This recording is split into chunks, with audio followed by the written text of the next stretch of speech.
Okay, so we have recording in progress, and welcome to the book club to all our latecomers and whatever.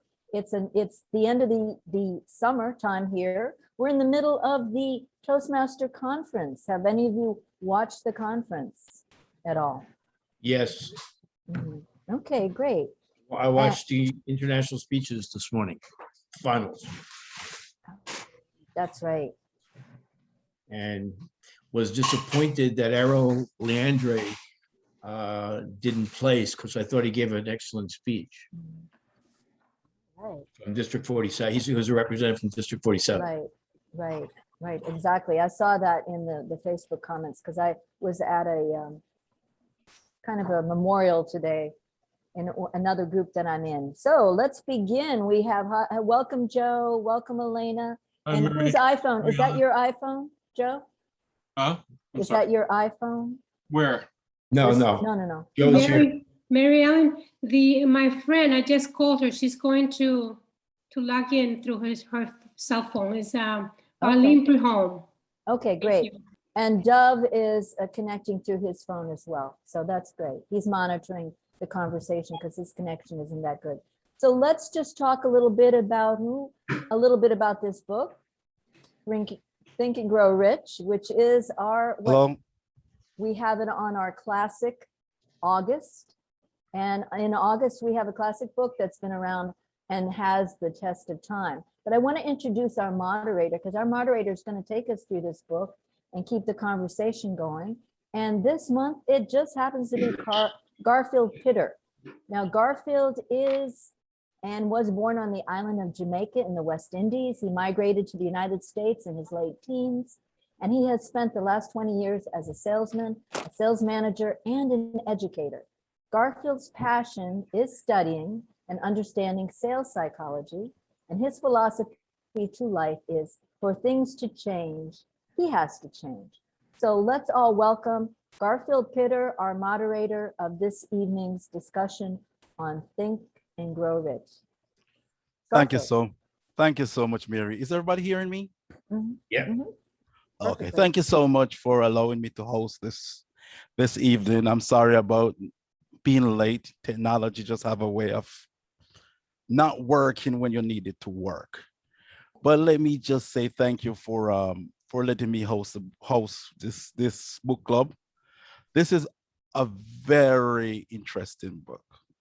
It is one of the most prominent self-help book available on the market. It was written in 1937 by Napoleon Hill, given an idea that turns into a desire from Mr. Carnegie to write a book that document the principles of success. This is a book that has been on the top of all movers and shakers of his time and our time. With his time, you're talking about Henry Ford, Thomas Edison. Now you're talking about Anthony Robbins, Bill Gates, all the major players. In fact, Success Magazine said that all the people that they have interviewed so far, 94% of them made a reference to this book, Think and Grow Rich, and has credited it for the success that they have achieved. So I want to thank you for allowing me to work with this book, because it was just such an interesting journey. I know some people read the book already, and I read some of the reviews of people who already read the book and did not feel that they got the success that they should have from reading the book. But there's one thing I would like to say is that no amount of reading or memorizing is going to make you successful.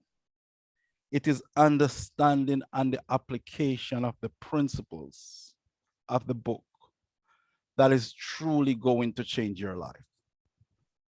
Another point that I would like to make about the book is that all the principles goes together. All the principles go together. So all the principle forms a mosaic. So you might be able to get away with one or two of the principle, but until you digest and understand and apply all the 13 principles, you will not achieve the success that you desire. First, let me ask, who read the book?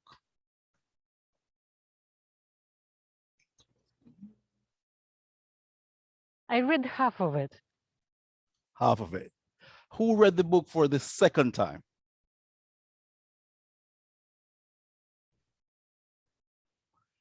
Okay, it's been recommended that you should read the book at least 3 times so that you can truly digest what the book has to say. With that. When I read it the first time, I could say this time I learned something new. Because when I looked at the mastermind principle, it says, I saw the mastermind, forming a mastermind team. But this time when I read it, it talks about the power of the mastermind team. Not just having the team, having the power of the team, and choosing a team that you can contribute to. I did not see that the first time. That is why I say, read it twice, read it 3 times, read it as much as you need. For some people, it's a yearly read. It's a yearly book that they read every year. So take your time, go through it. And first, let me just talk about, we're going to jump right into the book, and we're going to talk about desire, thoughts that how everything starts with a thought, then turns into a desire. And we're going to go through all the principles, just adding the next principle to the first one. So we're going to talk about desire today. And Stephen, since you read the book, what was your impression on the chapter on desire? Did you ask me, Garfield? Yes. Oh. Well, I mean, everything that he says makes sense. And I've been involved with sales organizations in my corporate life. And I think that what he says resonates, and that if you have, for example, a sales target that is very difficult to make, and he's saying if you don't have the desire to really go out and do it, you're not going to achieve it. But what happens is that he goes into the concept of desire on a much sort of deeper basis than normal, for example, for most people when they think about something that they would like. Now, for me personally, I found the book a bit difficult to get through. I think, and I've read it for the first time, and it's more like a textbook than sort of something you would pick up and read like a novel or somebody's autobiography. But I think that the concepts are good. I thought the way he addressed us, it was sort of like, teacher and student, and he was very pedantic, and he was very didactic in everything he said. And the examples that he used, for me, for example, I've never really thought about money as being the objective of anything. So when he says, think of yourself having the desire, to have $500,000, which would be equivalent to about $5 million today, I believe. It's very, very hard for me to relate to that, because I always thought of money, for example, as the byproduct of our efforts, as opposed to something that I desire for the sake of having that money.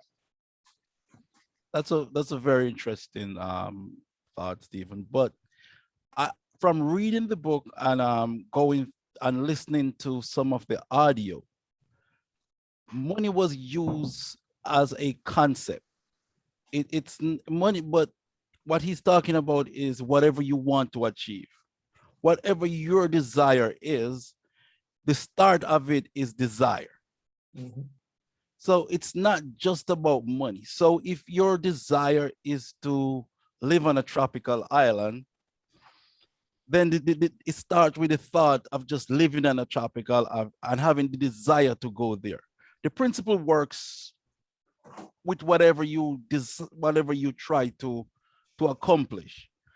In that in the in the chapter on desire, he made a comment about a burning desire and having a desire.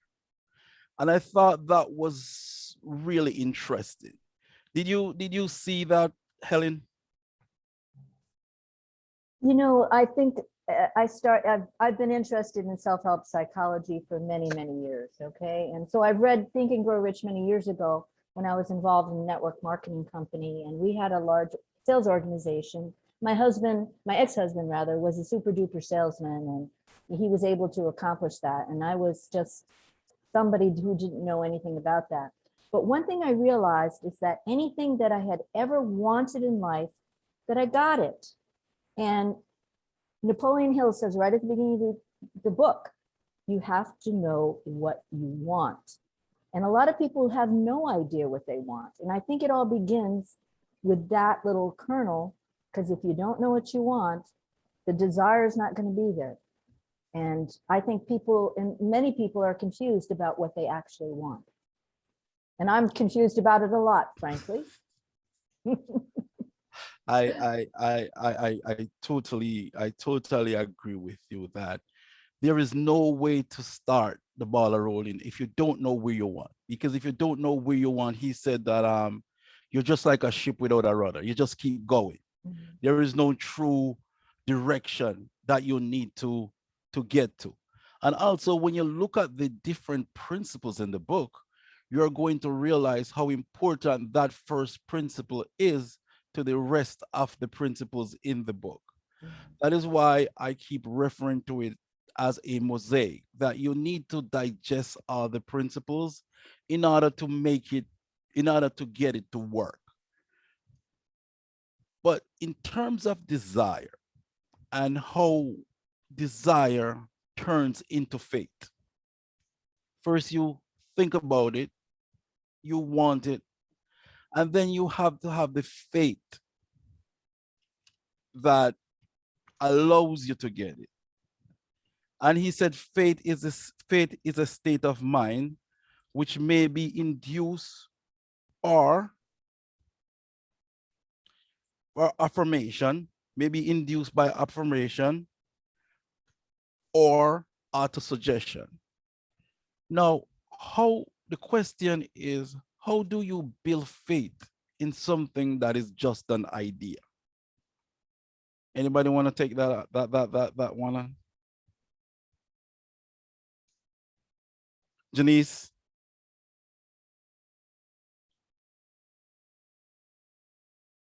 Can you please repeat the question? Good evening.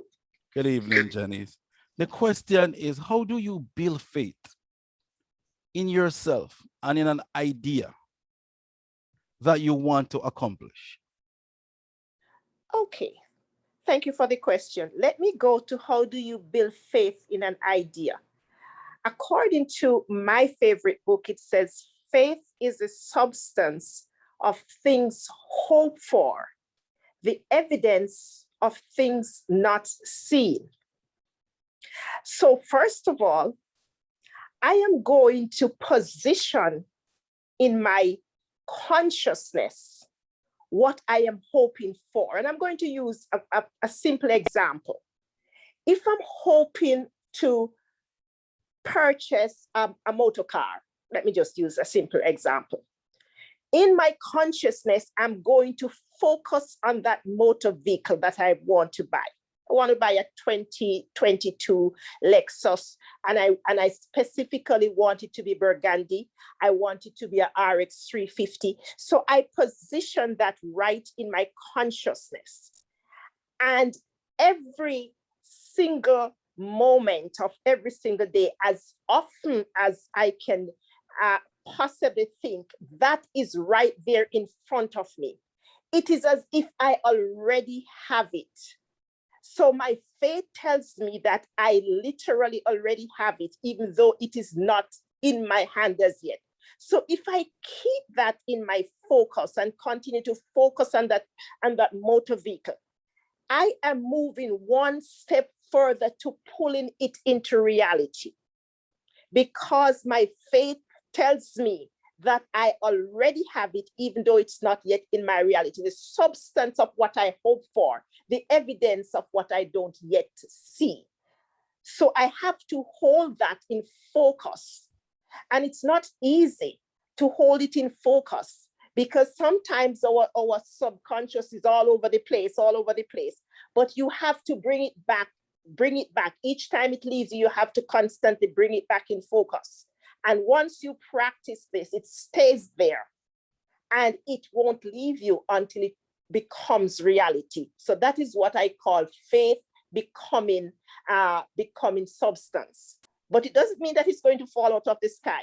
You have to do something in order to get it.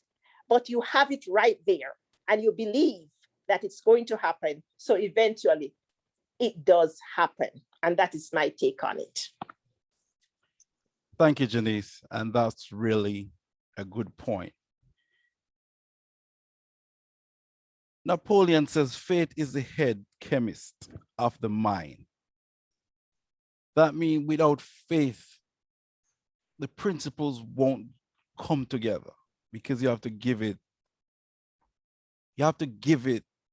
food. You have to mix it together. You have to work on them. So faith is also a critical component of that. Now, when I was listening to the audio, because I read it and I listened to it because I wanted to get a different feel from the book, I started to ask about faith, and faith in a principle that you might have or an idea that you might have.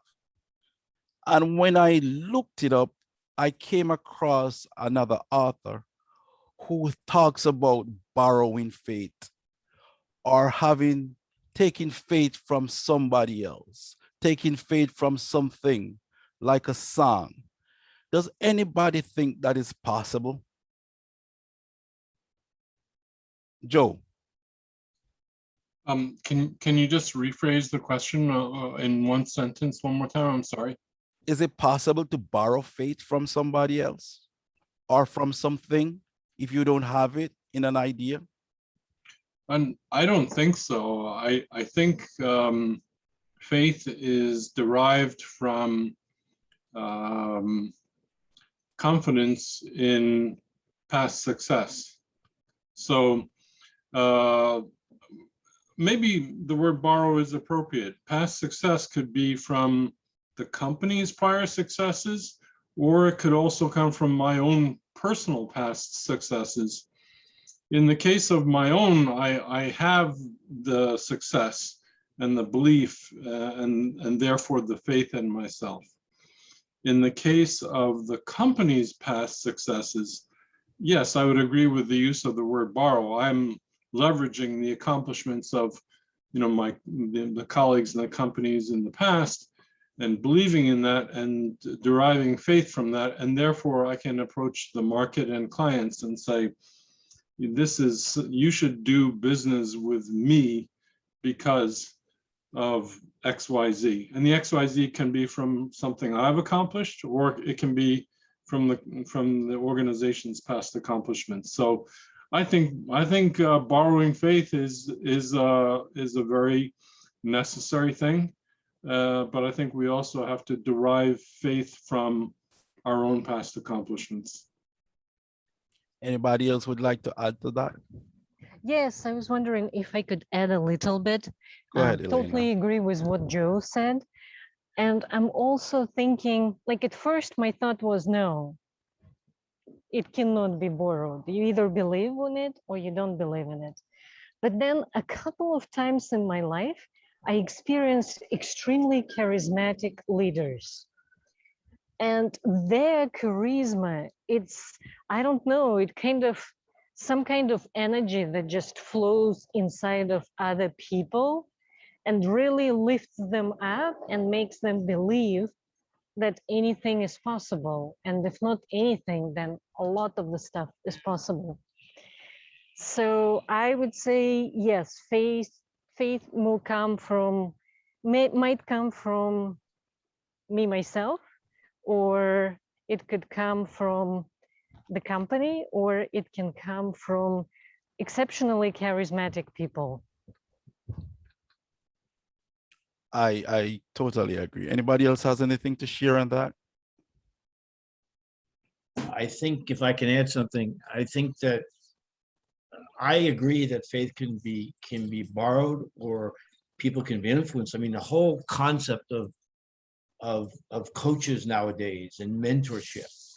If you surround yourself, I think he says this in the book at some point, I just don't remember exactly where, but if you surround yourself with certain types of people, they're going to have an influence upon you and the way you think about things. And so, although I agree with Elena and Joe that, you know, you can be around charismatic people, I don't think those people necessarily have to be charismatic in order to be able to increase or enhance your faith in something that you may both be interested in.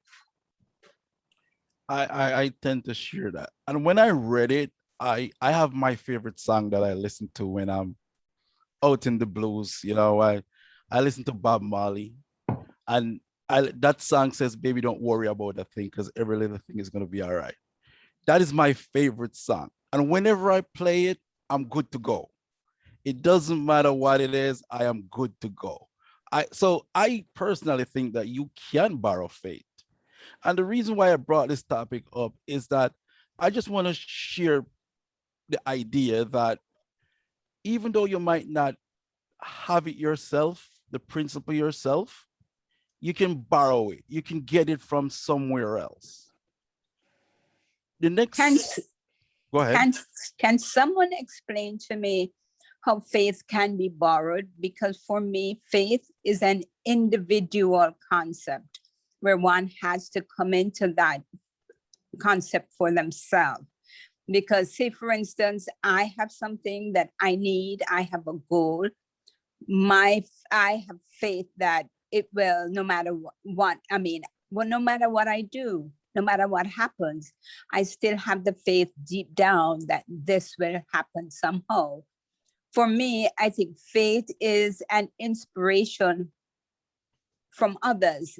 I don't think I can borrow faith from anyone else, because whatever they are having faith for, I'm having faith for something else. So it's like, it's more geared towards an individual. So for me, I don't think I can borrow faith from anyone. You know, I have to develop that faith for myself. I have to see it come out into fusion. I have to see the fruit of my faith. So can someone explain to me how I can borrow someone else's faith? Anybody would like to take that? Yeah, I just would say that, go ahead, Ellen. No. Go ahead, Stanley.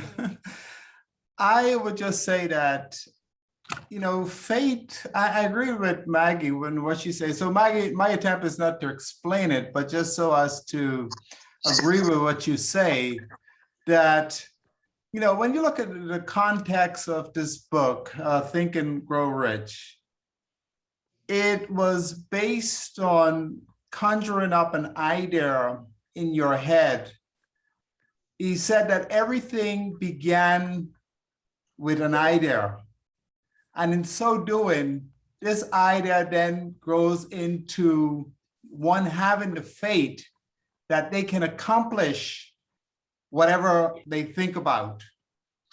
You know, I heard somebody said that money was obviously, seems to be the overwhelming theme. But again, you know, he made it clear that it could be anything that you want to accomplish. So it starts with an idea, and then it goes into the fact that you have faith. So, borrowing that from someone, if you don't have the motivation to adhere to the strict principles, I mean, I think there were 13 of them, if I recall. If you don't have the discipline to adhere to those 13 principles, borrowing faith is not going to help you.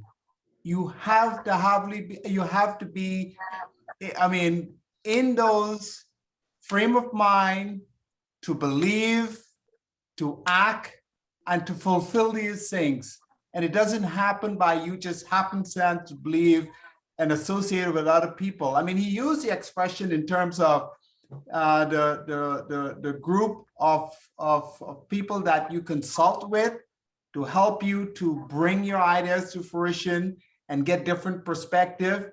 But it all has to be originated and instilled in you in order to go through this process to really become successful in whatever you want to do, the popular visualization, overcoming the fear, all of the other principles, the desire, all these things has to be manifested in you, and you have to strongly adhere to them to accomplish that. So borrowing doesn't help, in my opinion.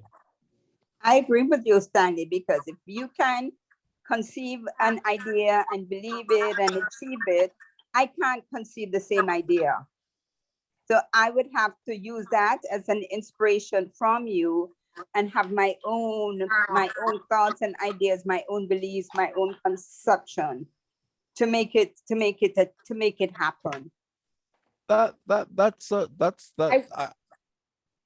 would like to add something, please. Go ahead. I believe Denise. the word, thank you. I believe the word borrow is a little bit plain on words. I don't believe that it means borrow in the sense of borrow where you borrow something. It's like, or like playing on the words. But I do believe, because many times it did happen in the Bible where you are able to exercise your faith for someone else and the thing happens for them. You can actually exercise your faith because the other person does not possess your level of faith. Because the Bible does say that every man has been given a measure. One person's measure of faith may be not the other person's measure of faith.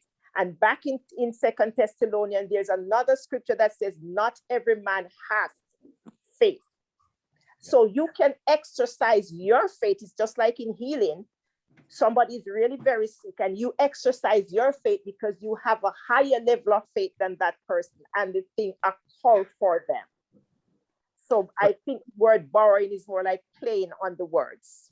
Thank you, last on this. Okay, go ahead, Stephen. I tend to agree with what Janice just said. And at the same time, I believe that faith is not an all or nothing proposition.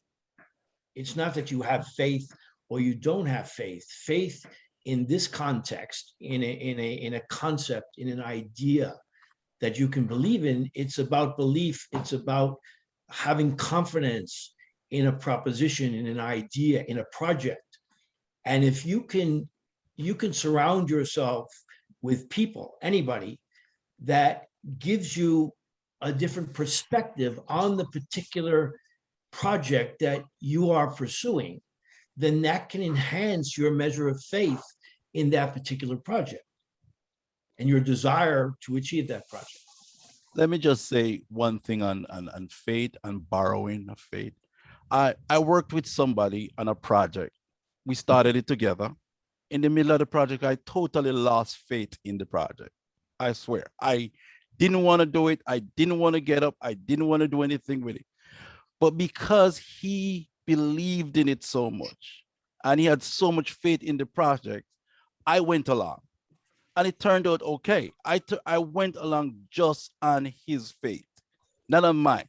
Because if it was me, I would have get rid of it a while ago. So I do believe you can borrow it.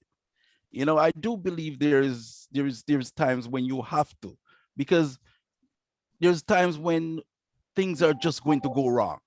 And there's time when you're going to lose faith in it. And I think being able to talk to somebody or to borrow from somebody else is really a good skill to have, a good way to do it. It's the third principle that Napoleon talked about is autosuggestion. And he said the mind is like a garden. It doesn't matter what you plant in it, it's going to grow. So if you plant poison, it's going to grow. And if you plant flowers, it's going to grow. Now we looked at desire that turns into faith. Faith requires you to nourish the idea, to grow the idea. So that means you have to have the different, you have to have the right mindset for it to grow. So now we are at autosuggestion. And what he's saying is that you can feed the mind whatever you want to grow in there. And the concept that got me is that if you don't feed it what you want, it's going to be fed. It's not going to just lay there bare. That is one of that's what I got from reading the book the second time. So you have to be able to, through affirmation, through other means, feed the mind. And that is required to be successful. Now, how many of us believe in affirmation, and can anyone state the benefit of affirmation that they get from affirmation? Go ahead, Helen. Well, the idea about affirmations have been around for a long time. And even as children, we're fed those affirmations. If we go to church, if we go to school, you know, the principles that they try to teach us so that they will become part of what we are and who we are. And hey, we have gotten fed that since we're childhood. The idea of affirmations, let's think of hypnosis, for instance. Hypnosis is an interesting thing. The fact that maybe what we have programmed in our mind, we want to get rid of and we want to replace it with something else. You just alluded to that, Garfield, that you have to be willing to accept the suggestions. Now, I'm just going to give you an off the wall thing, that one of the things that I always buy these tapes, you know, the hypnosis tapes, and I think they're very, very helpful because at least I think that I'm getting better by listening to them. And actually there was one about metabolism that I used to listen to, that super metabolism. And frankly, you know, I lost 3 pounds without doing anything. And I'm thinking, my gosh, it really is programming my subconscious. This is amazing. But I want to make a comment about the book in general and what Stephen said before about it being a little pedantic, a little preachy. It uses a lot of capitals, which, you know, if you're on chat, you know that using capitals is like you're shouting. So he gives the idea that he's shouting at us, he's trying to teach us. And I think really that was the style of the day. And we have to take that into account. It's just like reading Chaucer.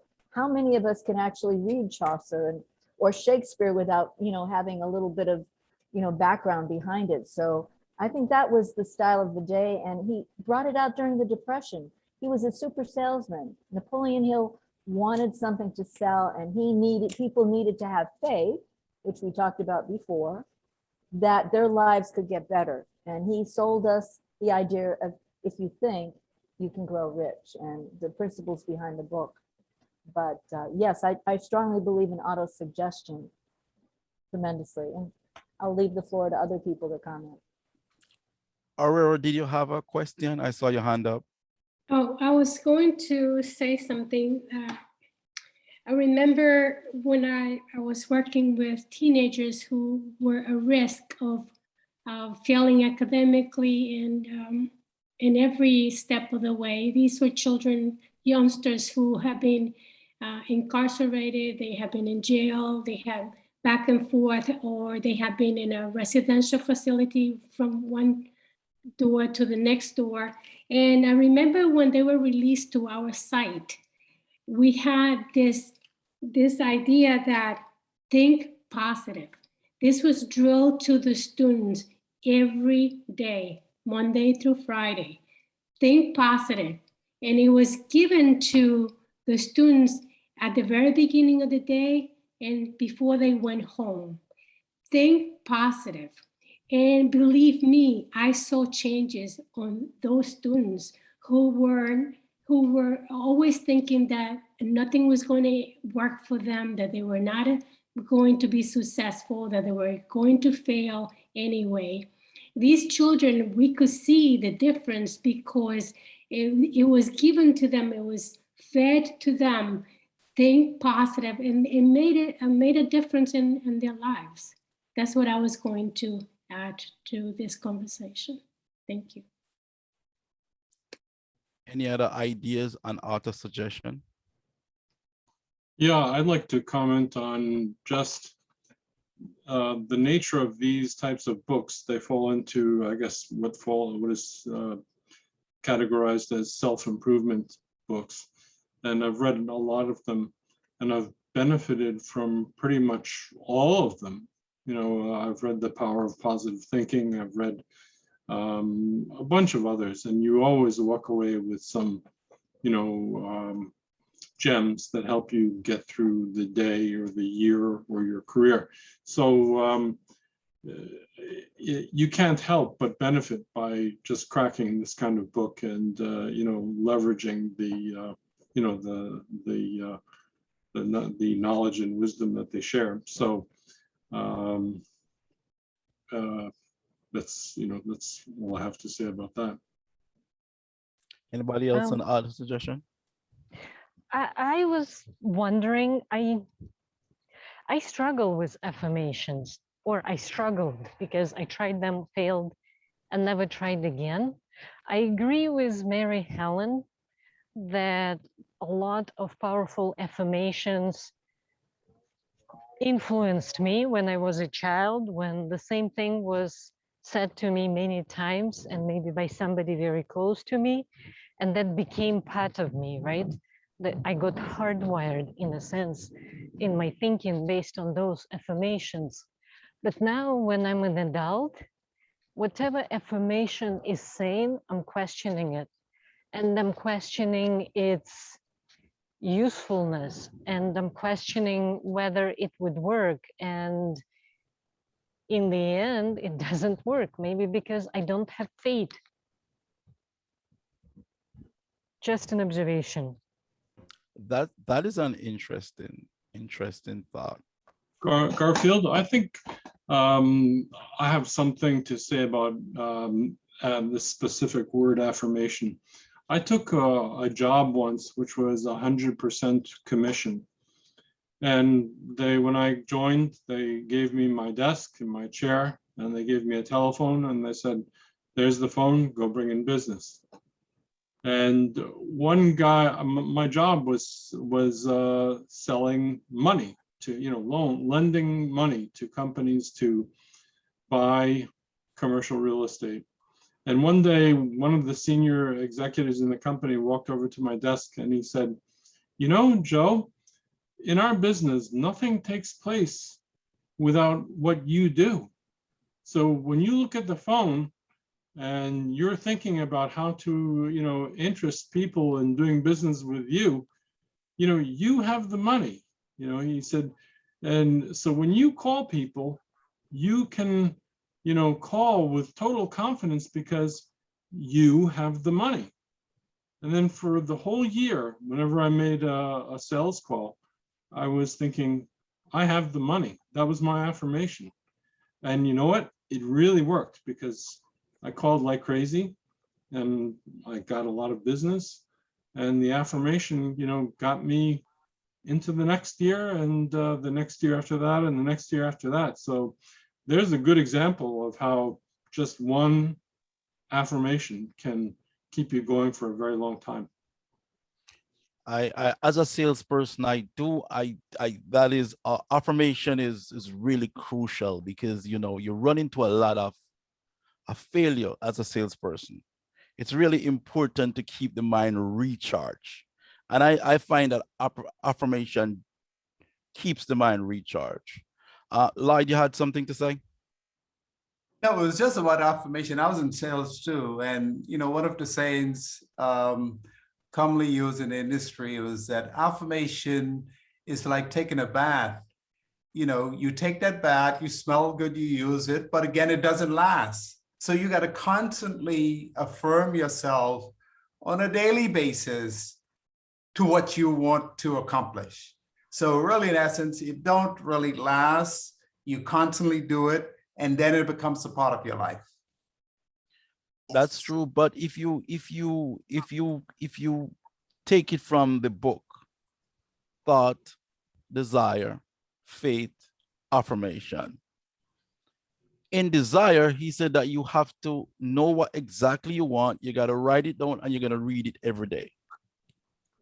So he knows that it's not something that lasts forever, but you have to constantly feed your mind with it in order for you to really benefit from it. And the key here is that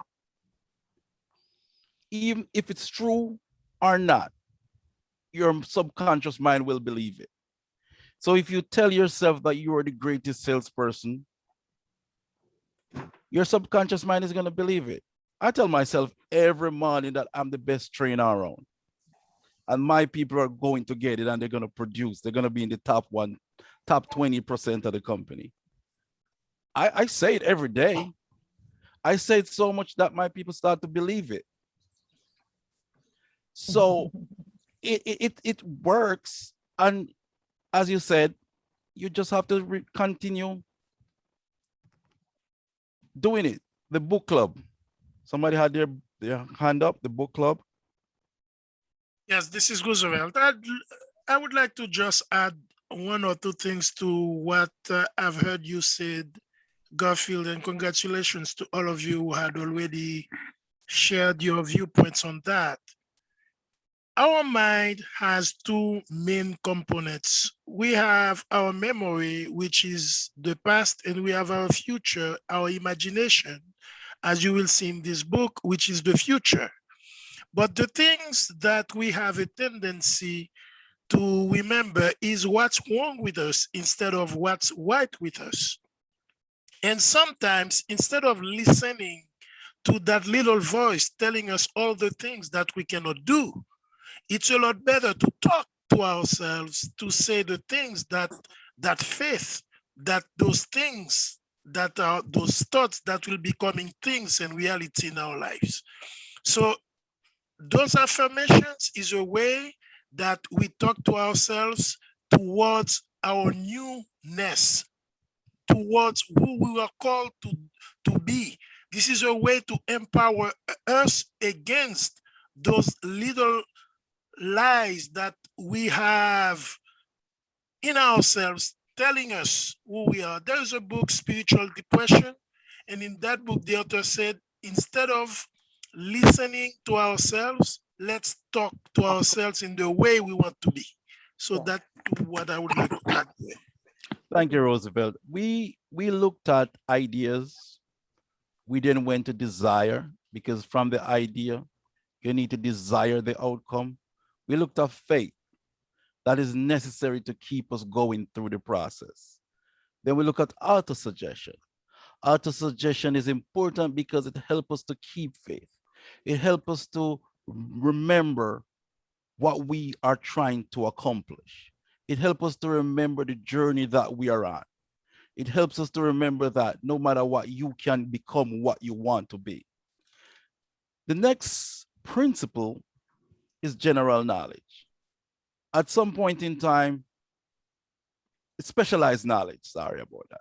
The next principle is specialized knowledge, where you need special knowledge to move forward.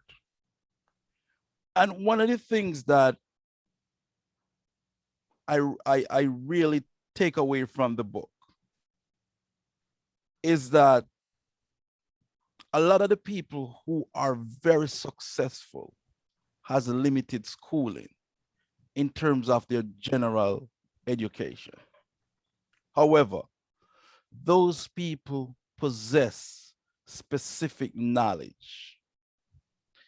And this brings me back to when I was running a construction company. I had a guy, he's a carpenter. He was not the best carpenter in the world. However, you put him on a roof and he's the best that you can get. And that is the reason why we kept him around most of the time, because we know that once you put him on a roof, he's good at it. He had every knowledge, everything. He knows more about a roof than even the engineers who designed it. And I it just keep bringing me back to him, that all we used him for was roof, even though we hired him as a carpenter. So that is where Napoleon Hill talks about specialized knowledge and general knowledge. And those of us who have kids, God forbid, we do have this conversation with them when it's time to pick their majors, and we go through all the things about the general science, social science, and how much you need, what you need to make a living. How do you see general knowledge as opposed to specialized knowledge? How important? Go ahead, Helen. Well, I want to give you an example from my life. You know, when I was talking to my ex-husband, who was very successful, made a lot of money. And he said to me, he said, you know what? He said, I'm focused on one thing. I have one thing that I'm really interested in. You're interested in everything. So I'm the general knowledge kind of person. He was a specific knowledge kind of person. And that specific knowledge made him a lot of money. That's an example. I totally, may I say something? Go ahead, Jenny. I totally agree with that. That is such a perfect example. If you look at most highly successful people, they focus, sometimes maybe not on one exact thing, but they narrow down to specific. And it doesn't mean that they have to go to university or some kind of college. They spend time to learn about that thing inside out. Days in, days out. Some of the best mechanics, they have not been to any specialized college or school, but they spend time in that particular car. They know every bolt, every parts, everything about the vehicle. And so even though they have not been to college or university, they can put that vehicle, pull it down to the bottom and bring it back up. So that specialized knowledge is extremely important, sometimes because people are all over the place doing 10 different things at a time. They have no real excellent knowledge in any one area. Jack of all trades, as we would call it back home, master of none. So I do agree with that. You know, one of the things that got me in the book is that when he said Henry Ford had 6 months of schooling, and yet still he built one of the biggest car company that you could think of at in his time, because all he focused on was car. And he even said it in the book when he was in court that anything else he needs, he can ask somebody else for it. Any other information he needs, he can ask for it. But when it comes to the car, he knows what he wants. So generalized knowledge and specialized knowledge is really crucial to becoming successful in whatever you want. It helps you to focus on what you're trying to accomplish. You know, it's one of those things that and as Mary said, I drive a Mercedes. And I would take it to a shop where they work on Mercedes or German car. I will not take it to a shop where they work on every car, because I believe that people who work on that car has a specialized knowledge for it. So specialized knowledge is truly critical. Now, if you look at specialized knowledge in terms of where we're coming from, thoughts, desire, faith, auto-suggestion, and specialized knowledge, you can really see that the author is building a story. It's building step by step that you need to accomplish what you need to accomplish. Stephen, I'm going to give you this one. At this point in the book, and I have it on my notes right here, I thought about the way that he structured the book. Did you think about the way that the book was structured and the different topics and where they come in the book? To an extent.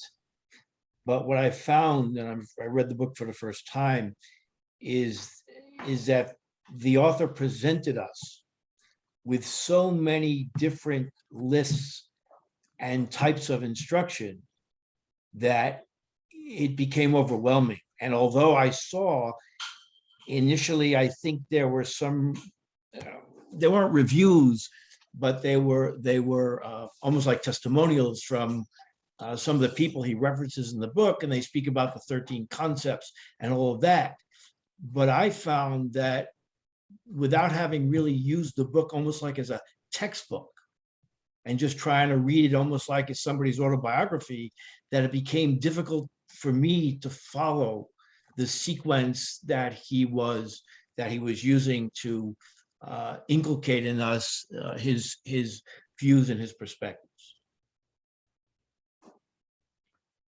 I found it, well, this was my second read, and I read it 2 times plus I listened to it. So yeah, I'm it's really, you have to spend time because of all the different factors that comes in the book. But let's talk about imagination.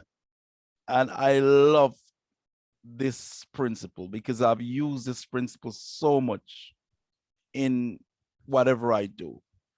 Because I honestly believe that if you cannot see it, you cannot accomplish it. Seeing it is important to accomplishing it.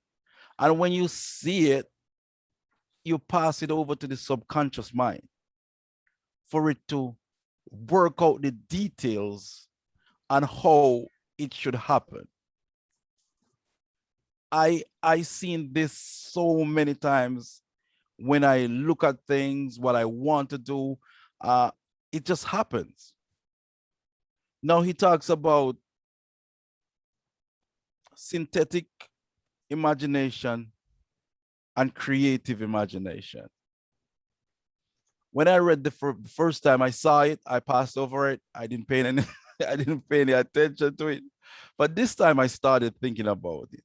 And he talked about synthetic imagination, where you just reorient things that comes out with a new result, a new idea, a new product. We use things in a different way that it was not intended to be used. And then he talks about creative imagination. Anybody has any thoughts on synthetic imagination?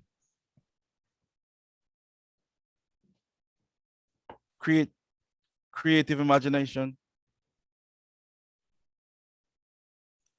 Okay, I'll say one thing, Garfield, because the last company I worked with was GE, General Electric, and it was all about creative imagination, all about visualizing things that are not here now and how you can create something better, how you can establish a different paradigm in a particular area of expertise. And that's one of the ways that the company was able to either develop new technologies or to have the vision to go out and acquire new technologies, which they could merge with existing technologies to create something better. I love that idea. I really do like that idea, that you have to be able to see it in order to believe it. And that is not a new principle, but that is certainly not a new principle. A lot of people do stuff first through their imagination before they even do it. And one story that came to mind was, I don't know who read The Gifted Hands by Ben Carson. I did. I read it. And he said that he practiced the surgery in his mind day in, day out before he actually did it. He imagined himself doing it and what was accomplished through it. So I think this is it's not just a basic principle. It's a principle that governs our life. You know, if you whatever you see and think about consistently is what is going to happen. Now, after we talk about thoughts, desire, faith, auto-suggestion, specialized knowledge, imagination. Now remember, all of these are just the ingredients that we are using to cook to bake the cake. So now we're gonna go to organized planning. And planning is so essential to whatever you do. Things might not go according to plan, but if you have a plan, you can always adjust the plan. That's always my feeling about plan, because you know, a plan is just a plan until it hits reality. Then you might have to adjust it. No, he talks about organized planning. That means you organize in such a way that you are calling on your subconscious mind and all the other principles to deliver whatever you want to accomplish. Does anybody has any idea on organized planning? Any thoughts on organized planning? I think Elena is a project manager, so she could have something to say about that. Yes, I can. I was just thinking about it. Well, that's part of my job to create project plans, but actually a bigger part of my job is to help other people who will be part of the project to create the plans for their work, for what they are going to bring and accomplish for the project. And yeah, it's very interesting to see, because some people by nature, they're like born as with the project management framework. It's the same people who, when they go to a store grocery shopping, bring a list. And on that list, they have everything that they need to cook the meals for the week. And then there is another group of people. I can help them to create a plan, but I know while creating the plan that they will not follow it, and that I need to be on top of their affairs through the entire engagement, because they're just not planning people. But you know what's interesting? The interesting part is that the successful people are on both sides. The ones who are absolutely excellent at planning things and executing them, and the ones who, as they call themselves, visionaries, and things are in their head and they're floating somewhere out there, and nonetheless they still accomplish things, and they accomplish them very successfully. And in many cases, those people are the people who can actually spin things even further and present their accomplishments, what they accomplished, even bigger than what it was. So I'm not sure about planning, organized planning, influencing subconsciousness. I think it's all about how open you are to anything, right? If you're open to creating a plan and you have the faith that it makes sense and you will execute it, then it will happen. If you're creating a plan just because you were forced into it and it's not your thing, most likely something completely different will come out of it. So I think it's about the openness of the mind. Thank you for sharing, Elena. And I will say that planning, well, the book says that planning is putting the ideas is taking the ideas to action. So when you get the idea, you have the desire, you have the faith, you have auto suggestion, you went through imagination. Planning is what takes that idea to action. Planning gives you the next step to take it to reality. Planning is the crystallization of desire into action. That's what the author suggests. Anybody have any ideas on that? Go ahead, Joe. Or go ahead. Stanley. Who's on us up first? I'm Lloyd. just scratching myself. I wasn't raising my hand. Sorry. Okay. Okay. Okay, Lloyd, go ahead. Well, my idea of planning as it pertains to the book, keep in mind this book was written from a sales perspective. And, you know, if any of us who, most of us, any of us who have been in sales realize that, you know, there's a process in the whole execution of sales. You go, you have a powwow meeting or a general meeting every morning. At the end of the day, those are planning sessions. You set your goals. You give a specific amount in terms of what your revenue would be, and your supervisor give you a timeline to accomplish those things. So those are the principles that applies to sales environment in which he wrote this book. But even in our daily lives, me as an entrepreneur, I have to plan what I need to do to accomplish my goals in my business.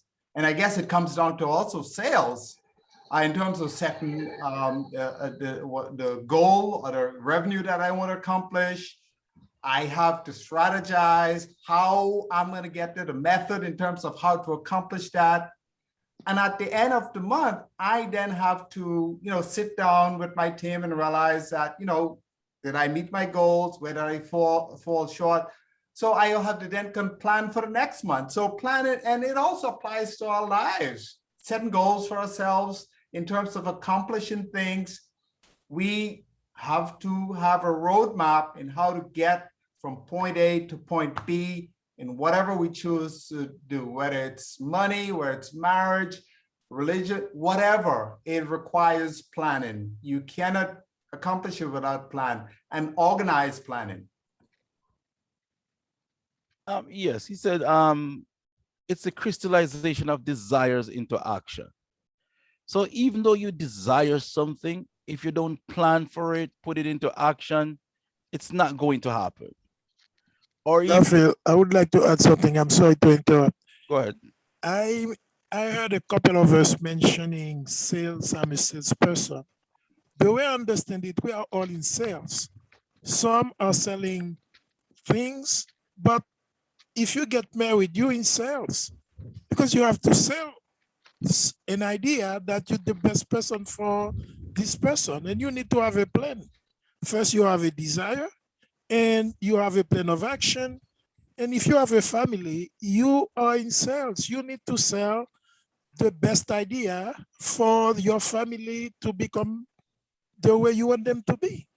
So whatever you want to transmute from thought to reality, there should be a plan of action. And what I like with Napoleon Hill is that he has interviewed for 20 years. And this is the idea of this book. He wanted to have, as a journalist, to interview first Carnegie. And Carnegie told him, why don't you go out there and spend 20 years of your life and just not myself, but for you to have a train of people who have been successful, and they will give you the key ingredients of their success. Then you will put it into a book. That is this project. Yeah, this book is a living testimony of the principles that we are discussing right now.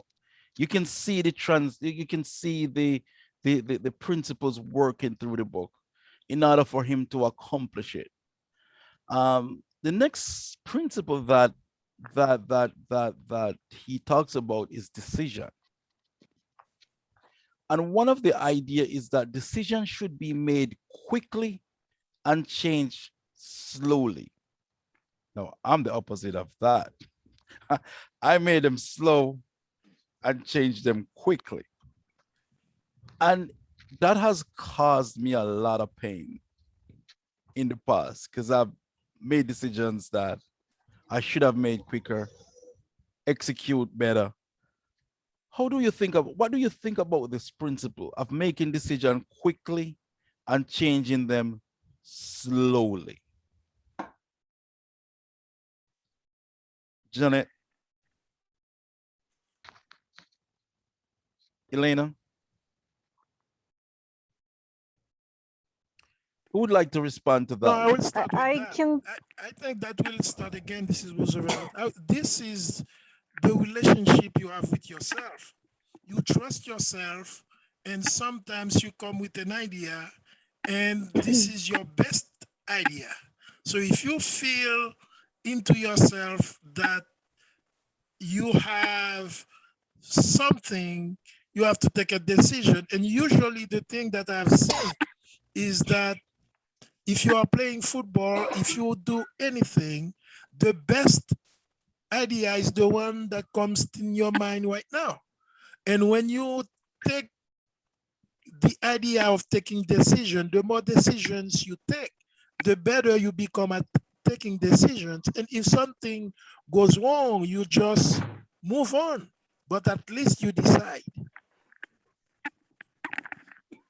I think that many of the key 13 principles are derived from each other. Like I think I can make the case that decision is derived from faith, which is derived from specialized knowledge, which is probably derived from almost all or any of the 13 ways to think and grow rich. So all of these chapters are advocating a way of thinking that are all mutually supportive, and they all achieve synergies with each other. Well, he did say in the book that all 13 principles goes together in order to form a mosaic, so that's when you truly realize what the book is truly talking about. He also suggests that you need to read it 3 times because you can't read this book one time and get all the principles or get all the information that you should get from it, that you need to get from it. I think I'm sorry. You can go ahead.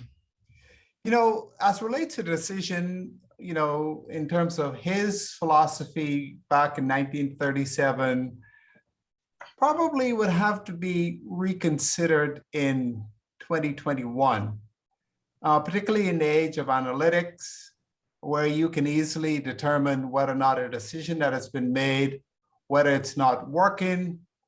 Because he gave the example of Henry Ford, who created the Model T, and even the people who were buying it felt like he should have changed it.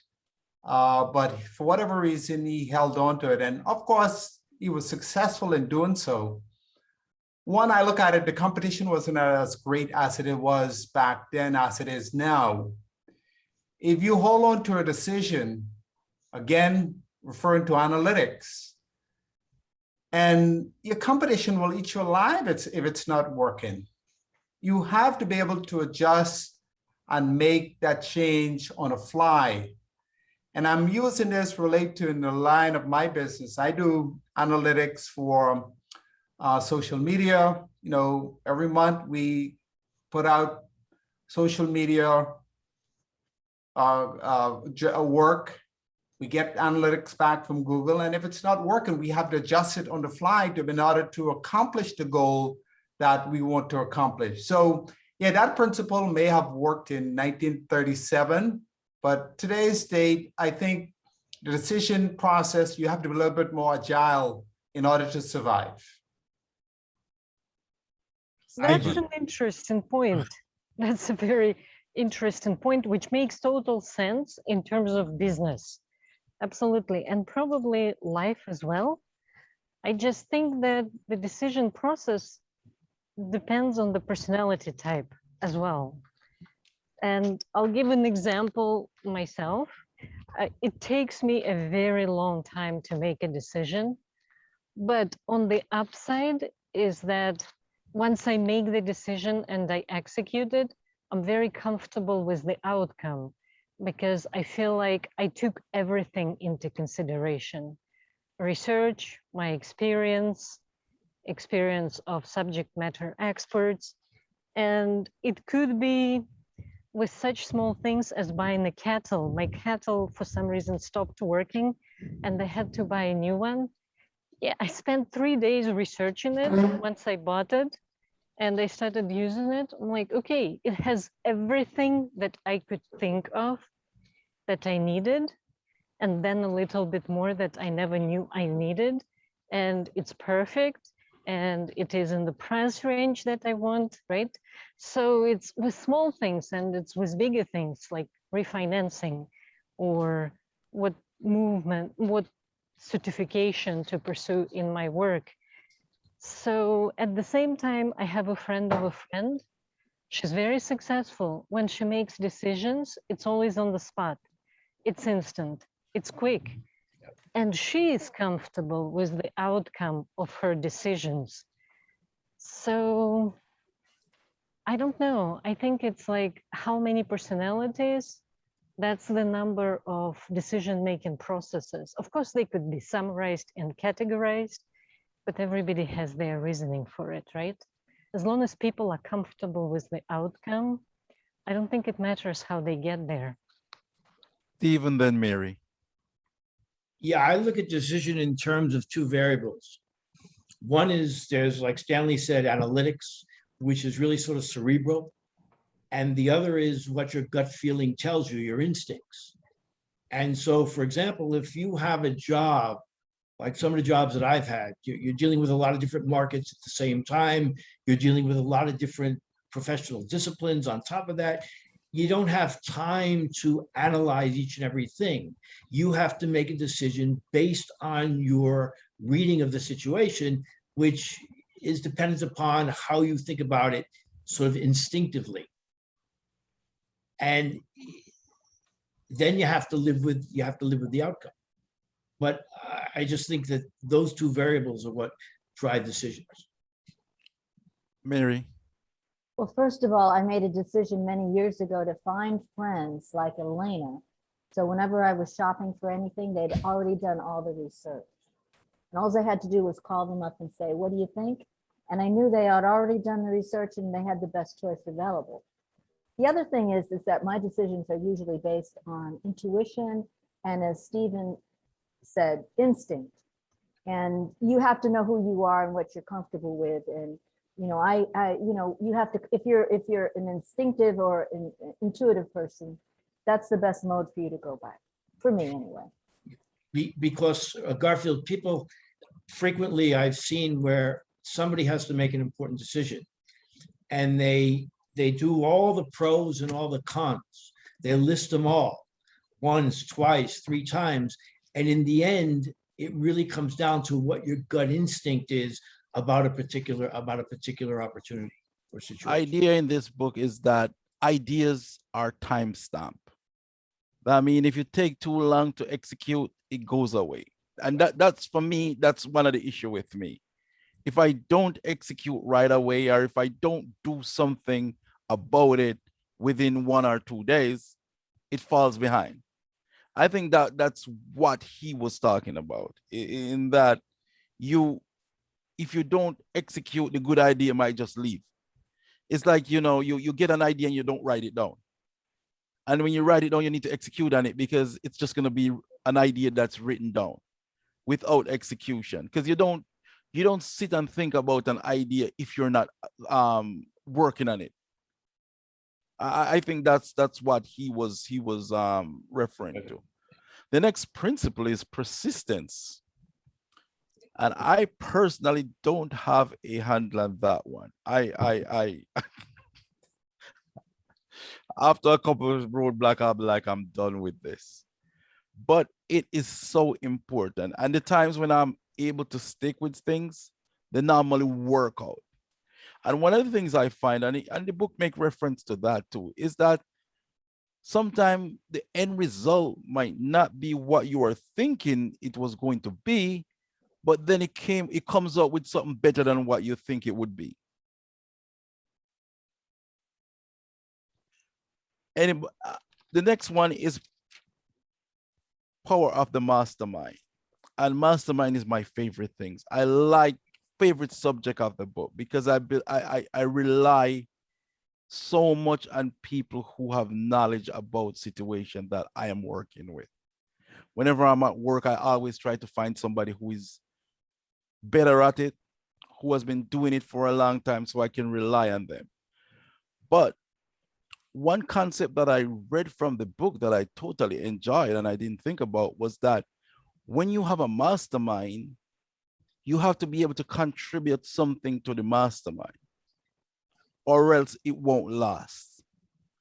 And that I never thought about that. Anybody has any ideas on that? You know, isn't there a group where they share leads with one another? It starts with a B. Some of you know about that group.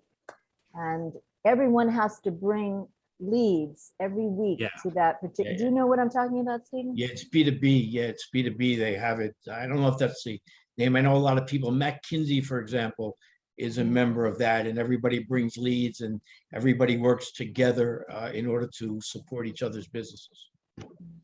Yes, that is that.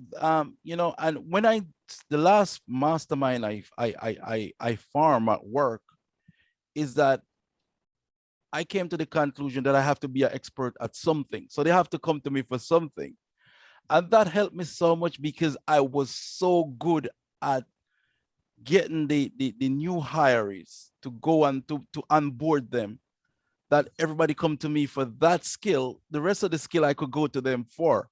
And that plays such an interesting dynamic in the office that I had something to contribute. So therefore everybody wanted to contribute to my success. And that's what I got that from. I saw that in this book. The next one is the subconscious mind. That's the next principle. And that subject is, everybody has a different take on how the subconscious mind work, how the conscious mind work. Can you really affect the subconscious mind? Can the subconscious mind deliver what you ask it to deliver to you? I think yes, I think it's possible. I think that whatever you conceive, whatever you think about, it will come to you. However, a lot of my friends have a different take on that. Anybody has any idea on the subconscious mind? Garfield, Mhm. I'd like to ask if we can just backtrack to the previous thing you raised about the mastermind, because for me, the most impactful thing about this book was the emphasis upon not being a rugged individual and doing everything yourself. In other words, I think the book in the very chapter about the mastermind openly advocates the participation of multiple people in Thinking and Growing Rich.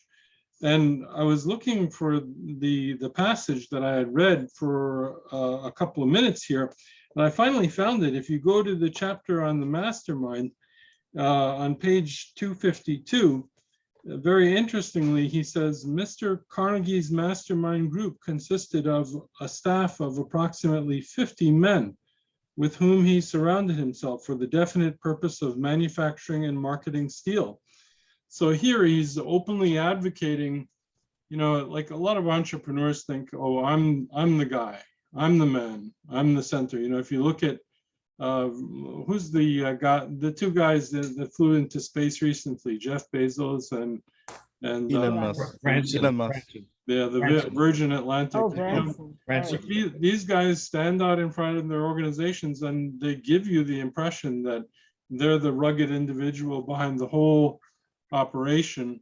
But it really isn't true. I'm sure each of these guys have their 50 people too. So, you know, when after I finished reading this book, to me, the most meaningful chapter was, you know, if you're going to think and grow rich, it's not going to just be me, myself, and I alone that are thinking and growing rich. It's going to be me and other people too, and the way I leverage their capabilities.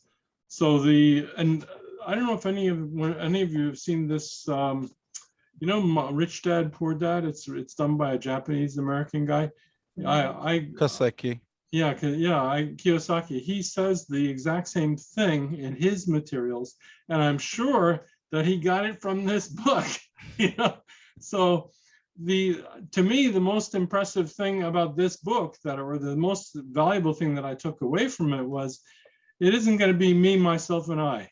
It's going to be me and other people that have to think and grow rich together. And you know, I think that entrepreneurs all too often think it's going to be me, myself, and I, you know, whereas it's me and other people all contributing. Well, yes. Thank you for that, Joe. Let me just give my final thoughts on the book. I thoroughly enjoy reading the book. I thank you for letting me host the book. My takeaway from the book is that giving starts the process of receiving.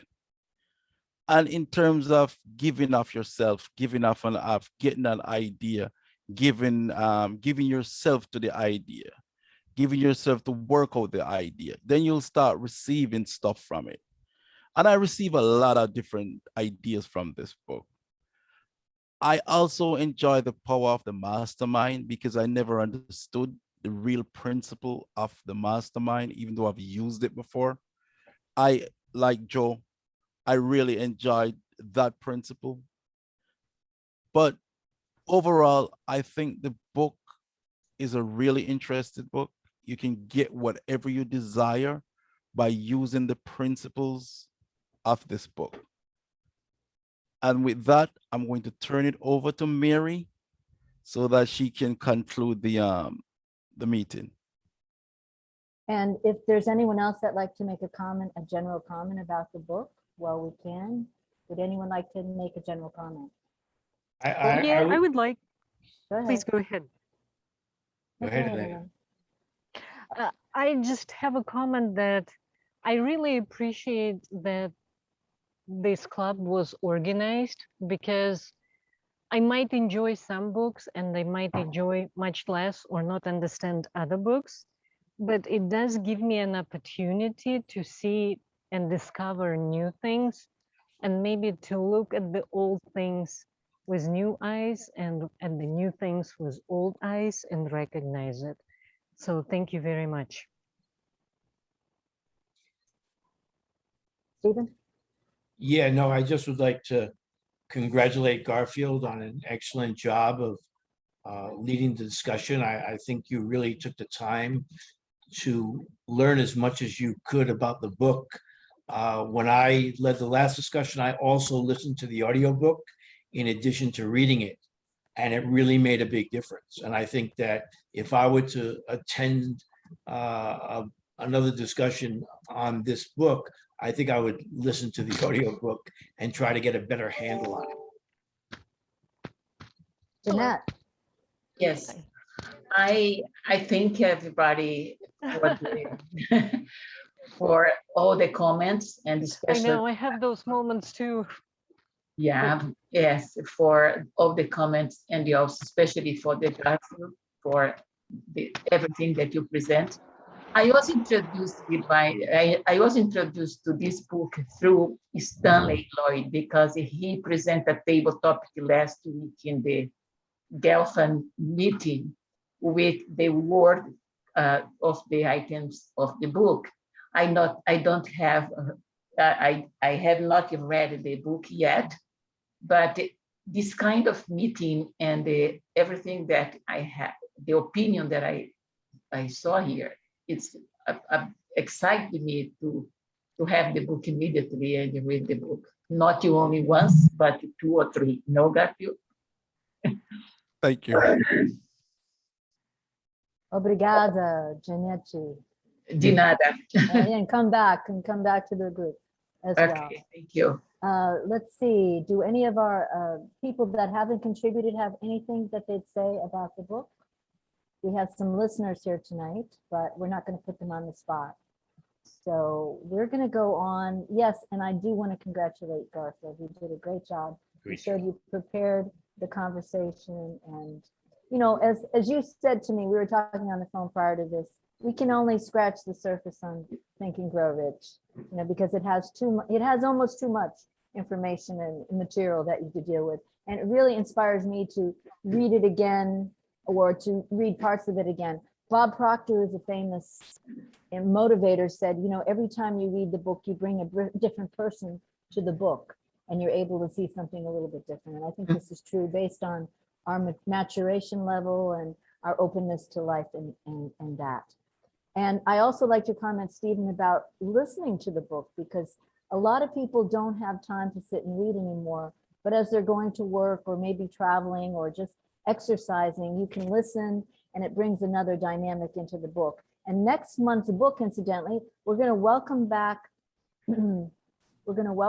someone who's already done the book club as the moderator is Chris Gould, and she's going to be doing the book. And I said, Chris, you can pick the book, and she's picked an interesting book. I'm looking forward to reading it. I'm going to show you. Let's see if I can share my screen here.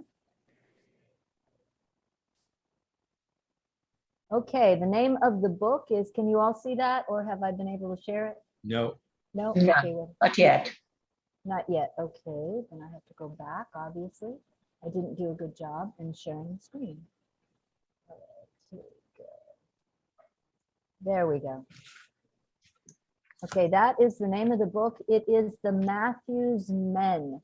Now, I have researched this book as to accessibility, and you can get it on Amazon. I just purchased a book on eBay for $4, and that included tax. That's a reading. But so if you like to listen, you might have to get it through Amazon. But also, it's in the library.